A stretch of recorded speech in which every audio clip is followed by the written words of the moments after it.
Hello, everybody. This is Keeping It Real with FK, and I'm your host, Faisal Kapadia. तो आप लोग सोच रहे होंगे कि मैं कुछ टाइम से 8-9 दिन से बिल्कुल गायब हूँ सीन से। कोई पॉडकास्ट नहीं बना रहा, कोई रिकॉर्डिंग नहीं आ रही, कोई ज्ञान नहीं आ रहा, कोई बात नहीं हो रही। तो ऐसा है कि हम पिछले 8 दिन से ट्रैवल कर रहे थे और ट्रैवल करने का मकसद जो है वो वेकेशन नहीं था, बल्कि अपनी बेटी को कॉलेज छोड़ने गए थे, वो भी इटली, रोम। वहाँ पर जाके हम कुछ जाहिर सी बात है मसरूफ़ भी थे, बिकॉज बहुत सारी चीज़ें करनी थी।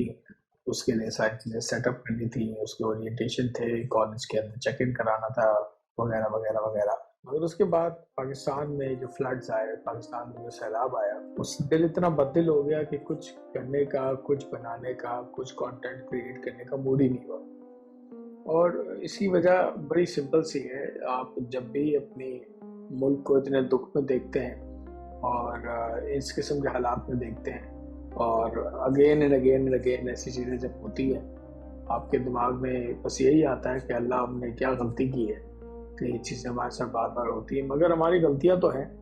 अगर आप पिछली गवर्नमेंट को देख लें तो माशाल्लाह से उन्होंने 3.5-4 साल जो भी किया है, मैं उसको कोई गवर्नेंस तो नहीं कहूँगा, मगर जो भी उन्होंने किया है वो खैबर पख्तूनख्वा के एरिया में काफ़ी टाइम से, इससे पहले भी गवर्नमेंट थे, और उन्होंने कोई डैम नहीं बनाया, कोई उन्होंने इस किस्म की फीजिबल एक्टिविटी नहीं की जिससे डाउनस्ट्रीम का फ्लड रुक सकता।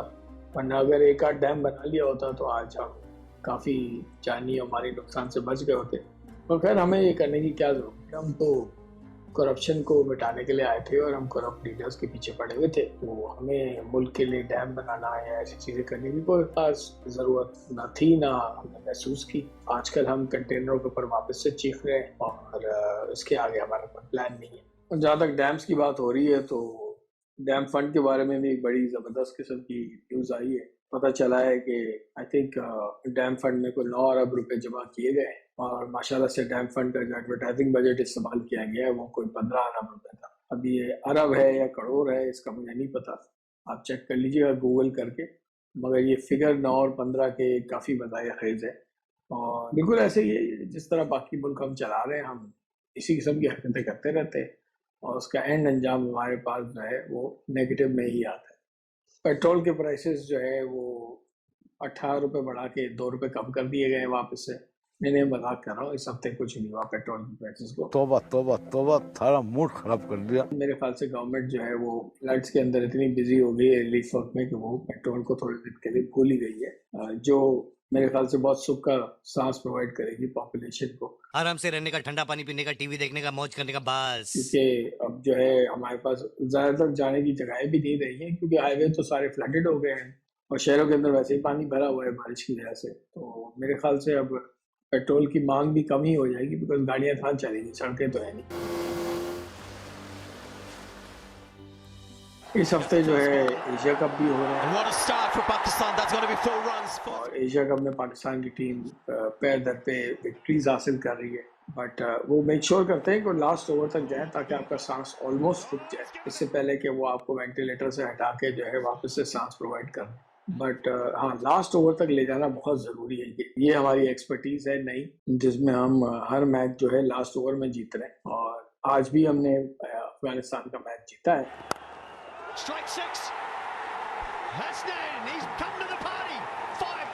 वो भी लास्ट बॉल पे ही ऑलमोस्ट जीता है।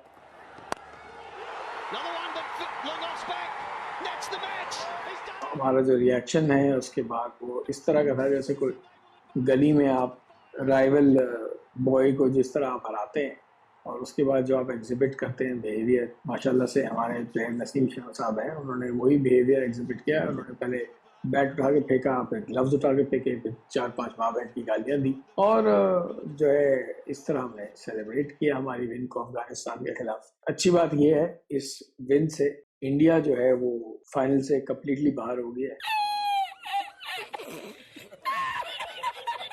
और पाकिस्तान और श्रीलंका का फाइनल होने वाला है, तो काफ़ी इंटरेस्टिंग होगा देखने के लिए, क्योंकि पाकिस्तान इंडिया तो 2 मैचेस हुए, एक वो जीते एक हम जीते, और हमारा जो मेन पर्पस था वो तो उनको हरा के हमने बदला लेके पूरा कर ही लिया। तो हमने तो एशिया कप हमारे हिसाब से तो जितना खेलना था खेल लिया है और जितना जीतना था जीत लिया। मेरे ख्याल से फाइनल में श्रीलंका ही जीतेगा, जो हमारी अप्रोच है वो कभी ना कभी तो फेल होगी, बिकॉज रिजवान भाई कितनी बार चलेंगे और जो दूसरे प्लेयर्स हेल्प करा रहे हैं वो कितनी बार बैटिंग करेंगे। बाबर आजम तो कोई मूड में नहीं लग रहे कुछ करने के लिए इस बार।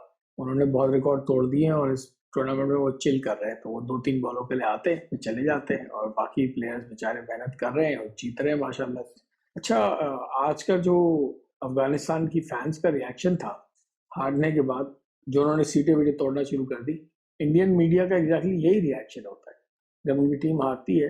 तो वो इस किस्म की गुफ्तगू और गालियां शुरू करते हैं कि आपको एहसास होता है कि वाकई में पाकिस्तान और इंडिया में जो है लेग पुलिंग की जो मशहूर रिवायत है हम दोनों मुल्कों की, वो कायम है।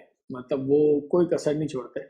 पहले उन्होंने जो है हमारे विराट कोहली साहब जो लेजेंडरी प्लेयर है, उनको लास्ट टाइम हारने पर उठा के बाहर फेंक दिया था टीम की कैप्टनसी से, और फिर उन्होंने शायद टेस्ट क्रिकेट से भी रिटायरमेंट लेनी थी।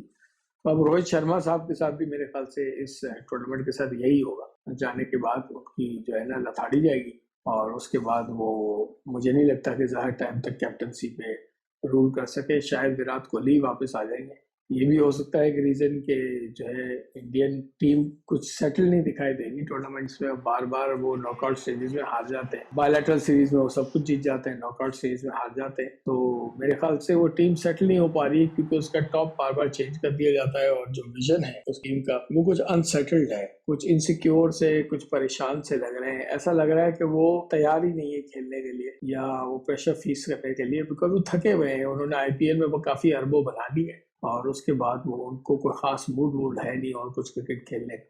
वैसे बाय द वे आईपीएल की जब बात हो रही है तो ये भी सोचने की बात है इंडिया के लिए कि इतना जो वर्ल्ड क्लास उनका टूर्नामेंट है वो किस किस्म के प्लेयर्स प्रोड्यूस कर रहा है। बिकॉज वो परफॉर्म दूसरे स्टेजेस पे तो इंटरनेशनल लेवल पे तो कर नहीं सक रहे, वो अपने आईपीएल में ही परफॉर्मेंस दे देते हैं, जो भी उनको देनी होती है फिर वो बैठे हुए होते हैं। और बस ऐसे ही चल रहा है इंडिया का हाल।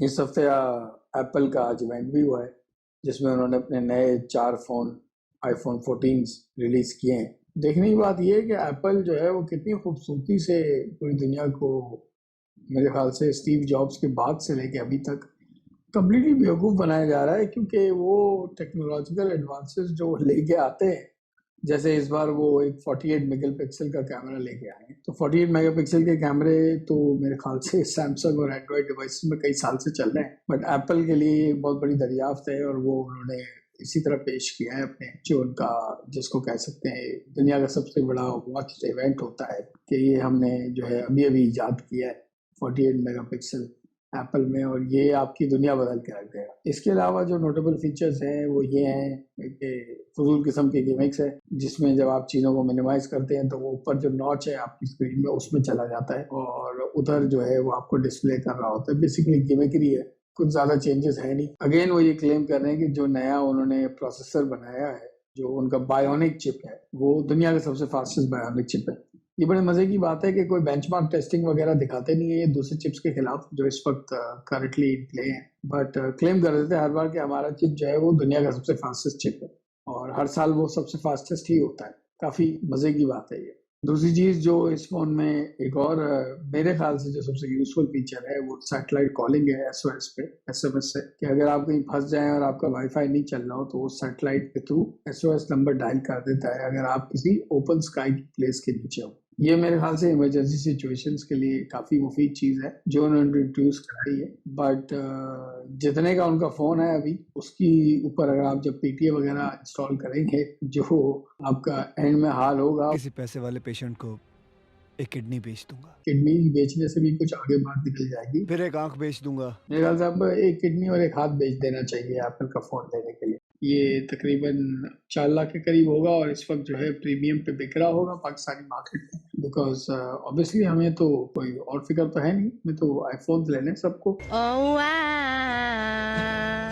सलाम वलाम तो गया भाड़ में और जो लाखों लोग बेघर हैं वो भी गए भाड़ में, बट आईफोन जरूर लेना है हमको, बिकॉज जाहिर सी बात है तो रेस शुरू हो गई है कि आईफोन किसके पास है, नया आईफोन रिलीज हो गया है।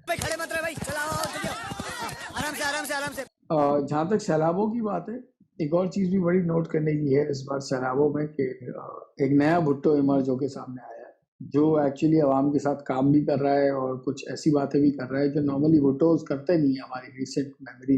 हमारे मुल्क में एक इनकलाब आने वाली, लोग बहुत नाराज हैं, लोग इसी वडेरे सिस्टम के साथ फेड अप हैं। बट वो कर रहे हैं साहब, खुदा उनको और सेहत दे, और may be he should join politics because हमें कुछ ऐसे भुट्टो की भी जरूरत है जो रियलिटी में बेस्ड हो।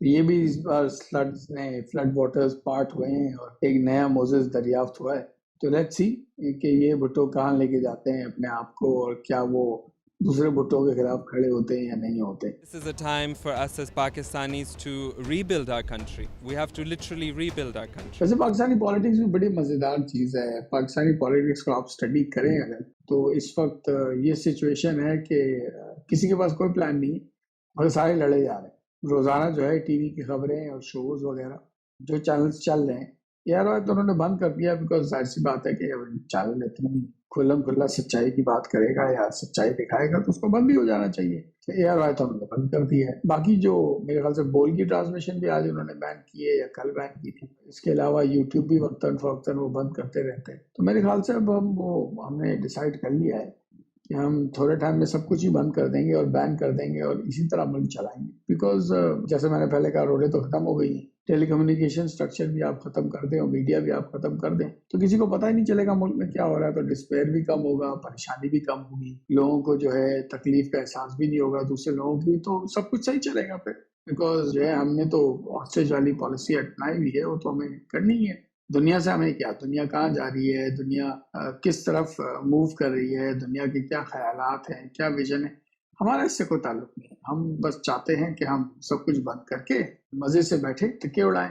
तिक्के उड़ाने से जहाँ तक बात है, ज्यादा तिक्के नहीं उड़ाने चाहिए, कुछ तिक्के डोनेट भी कर देने चाहिए, क्योंकि कुछ लोगों का ख्याल ये भी है कि भाई बहुत ज्यादा रिलीफ आ गई है, बहुत ज्यादा डॉलर आ गए हैं और बहुत ज्यादा सामान आ गया है और सारे ऑर्गेनाइजेशन के पास बहुत सारी चीजें आ गई हैं, तो अब कुछ पॉज होना चाहिए इसमें। बिकॉज ये हमें ये भी देखना है कि इसकी इफेक्टिव डिस्ट्रीब्यूशन कैसे हो। जाहिर सी बात है, गरीब जो है वो मतलब उसको 3 वक्त की रोटी आप अगर प्रोवाइड कर दें तो बहुत है उसके लिए, तो मतलब उसकी जिंदगी के लिए तो इससे ज्यादा क्या चीज जरूरी होगी। 4 वक्त की रोटी तो उसको कभी ना मुयसर होनी चाहिए ना आपको देनी चाहिए, बिकॉज वो फिर गरीब तो नहीं रहेगा ना। मतलब क्या बातें कर रहे हैं आप, मतलब इतना सामान आप दे देंगे उनको तो उनके पास चीजें आ जाएंगी। मतलब एक जोड़ी कपड़े के बजाय अगर उसके बाद 3 जोड़ी कपड़े आ जाएंगे तो बड़ा प्रॉब्लम है। ये तो नहीं होना चाहिए, तो वेस्टेज है। वो वेस्टेज नहीं है कि मतलब आपके रेस्टोरेंट्स और आपकी सारी तफरी की जगहें अभी भी फुली फ्लैज भरी हुई हैं और जो है वहाँ लोग भूखे नंगे हमारे आसपास सैलाब में बैठे हुए हैं बेघर, मगर हम अपनी मौज मस्ती में लगे हुए हैं। और ऐसे ही होना चाहिए बिल्कुल, क्योंकि गरीबों को गरीबों की सतह पे ही रखना चाहिए भाई। अगर वो उनकी आवाज उनको मिल गई या वो खड़े हो गए तो हमारा क्या होगा भाई। हमें हमारे 23,000 रुपए के ड्राइवर और जो है वो 15 या 12,000 रुपए के मालिक कहाँ से मिलेंगे भाई। तो इनको तो दबा के रखना जरूरी है, ये तो बहुत बहुत नेसेसरी है कि हम ये करें। तो ये कुछ चीजें हैं जो इस हफ्ते हुई हैं, मैंने बोला आपसे बात करूं इन चीजों के बारे में। और मजाक कर रहा था मैं, इंशाल्लाह पाकिस्तान टफ फाइट देगा श्रीलंका को फाइनल में, और इंशाल्लाह जो भी वो फाइनल का मैच जीतेगा पाकिस्तान या श्रीलंका में से, IMF उसका लोन जो है वो डबल कर देगा इनाम के तौर पे। Thank you.